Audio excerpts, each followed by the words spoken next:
नमस्कार, जन अपेक्षा न्यूज चैनल में आपका स्वागत है। मैं हूं आपके साथ अंकिता। चलिए बढ़ते हैं खबर की ओर। देशवासियों और प्रदेशवासियों को स्थापना दिवस की हार्दिक शुभकामनाएं। राज्य ने 70 साल की यात्रा में प्रगति और उन्नति की। मध्य प्रदेश समृद्ध राज्य बना। योजना की दृष्टि से अलग प्रकार का हमारा राज्य निकाल कर आया। कई क्षेत्रों में हमने नए नए लक्ष्य हासिल किए। हमारे 20 साल की यात्रा 55 साल पर भारी पड़ती है। ईरान के अंदर अगर कोई मंदिर है तो उसको प्रदर्शनी के माध्यम से यहाँ दिखाया जा रहा है। विक्रमादित्य जीवन काल को बताने के लिए सरकार कर रही है काम। प्रदेश के अतीत को भी बताने का प्रयास प्रदर्शनी के माध्यम से किया जा रहा है। सभी गौरवशाली मध्य प्रदेश के अतीत को देखें। देश के साथ कदम से कदम मिलाकर मध्य प्रदेश ऐसे चल रहा है, उसकी लघु प्रदर्शनी यहाँ दिखाई दे रही है। युवाओं को रोजगार देने पर, प्रमोशन देने पर सरकार काम कर रही है। पूर्व प्रधानमंत्री अटल बिहारी के जन्मदिन तक प्रदेश में कई विकास के काम किए जाएंगे। हम उद्योग और रोजगार वर्ष मना रहे हैं। आज देव दिवाली है। मेरी अपनी ओर से सभी को देव दिवाली की बधाई। संस्कृति धाराओं को विकसित करने का काम कर रहे हैं। कल विक्रमादित्य के महानाट्य का मंचन होगा।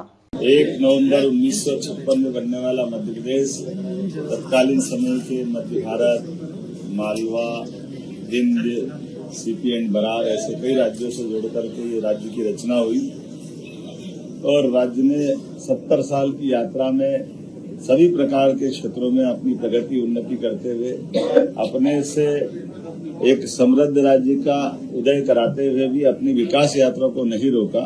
छत्तीसगढ़ आज हमारा ही अपना भाई है जो हमसे अपने योजना के दृष्टि से एक अलग प्रकार का राज्य बनकर के निकल के आया और हमें इस बात का संतोष है कि उसके भी 25 वर्ष हो रहे हैं। तो छत्तीसगढ़ के मुख्यमंत्री को, छत्तीसगढ़ की सरकार को और माननीय प्रधानमंत्री को भी धन्यवाद। वो आज उसकी रजत जयंती में शामिल हो रही है। हमारे लिए सौभाग्य की बात है।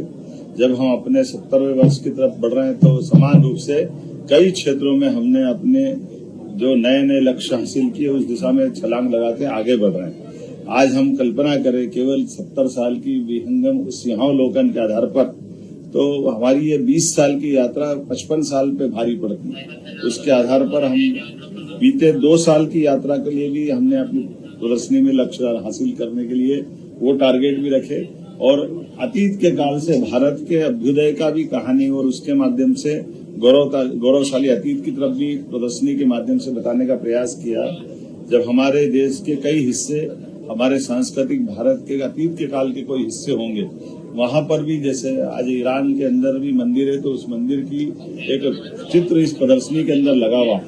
बंदर अब्बास में जहां भगवान राम और उनकी प्रतिमाओं का एक अंदर का गर्भ का दृश्य, वो भी प्रतिमा अंदर दिखाई दे रही है।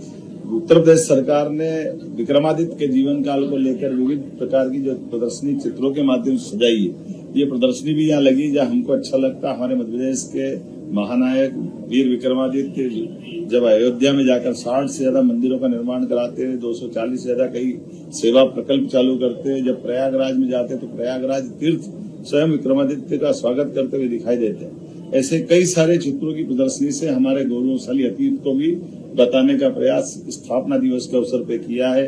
इस प्रदर्शनी में निःशुल्क आने के लिए और समझने के लिए दिन भर आज कल परसों लगातार रहेगी।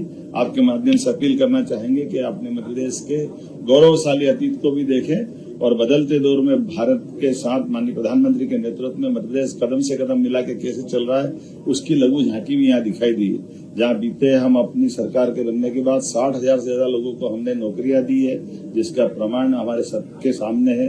हमारी 3 साल की पीएससी की सारी एग्जाम कराते हुए ये 2025 की पीएससी के एग्जाम पे लिया है। सभी प्रकार के क्षेत्रों में लगातार मंजूरियां देते हुए